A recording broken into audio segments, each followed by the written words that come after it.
So when I first met Jazzy Jeff, um, and he kind of figured out that I knew what I was talking about, he wanted me to be taken over to his mom's house in West Philly and teach him how all this stuff worked, auxiliary sends and stereo and all that kind of stuff.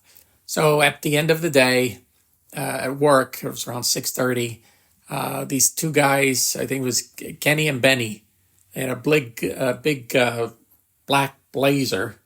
They would come pick me up and take me to West Philly, and I'd go and show him how to how things worked. I mean, when I first got to his studio in his mom's basement, he had one speaker on a counter and the other speaker on the floor, so he didn't understand the whole concept of stereo image and how that worked. But I explained everything, how mic pre's worked and auxiliary sends and all that kind of stuff. And we would do that, I think, for weeks or so. And he was supposed to pay me. I never got paid, but that was fine. Because the deal is, I was always doing this kind of stuff for people to eventually buy equipment from me, and I'd make a commission from the store I was selling it for. So we did that, and me and Jeff became pretty good friends. I mean, he eventually bought way over $200,000 worth of gear from me. And I worked with him the first year and just helping him out with everything, getting the gear, making my money. And but above and beyond my work, I would, go and help him out. And at Christmas time came around, he said, come over because he lived in the apartment down the hallway from me on Pier 3. He says, come on over. And I came over and he handed me an envelope, and it was a check. And it was a pretty substantial amount of money, considering the amount of money I was making.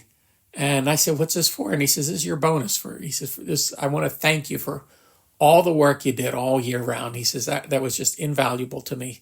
He said, but please don't show it to anybody else. Don't mention the amount. And I said, okay. So I figured, oh, wow. I worked a whole year with him in addition to doing my regular job. So I figured, okay, I'm going to keep working with him, and hopefully next year I'll make more money. So the next year came around, and I got him moved into the warehouse recording studio. I negotiated the lease for him, so he got to control the whole place. I actually physically built his studio.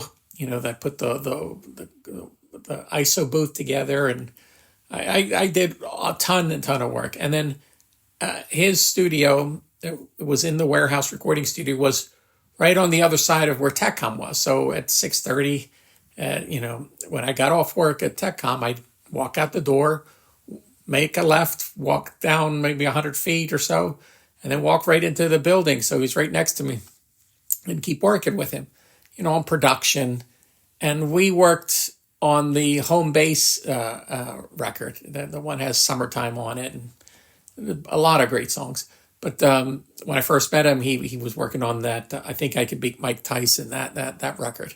So I worked a full year on that record, the Homebase one, and then he was telling me, I'd like you to eventually be in charge of my production company whenever I get somebody to offer me money to start a production company. I said, okay.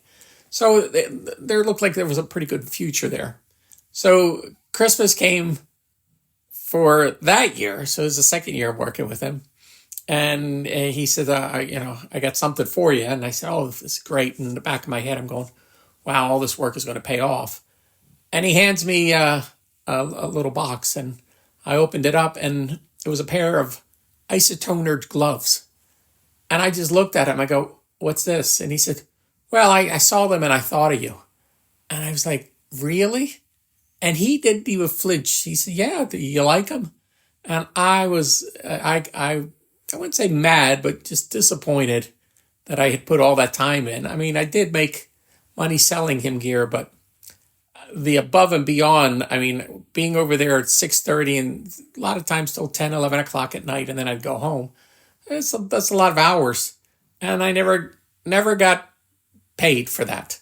So the moral of this story is, be careful when you're doing above and beyond work for clientele. and have no agreement ahead of time. And it's, I as disappointed as I am, I really can't do anything because, there was no arrangement made. So that was my story about that, which, yeah, I'm not crazy about.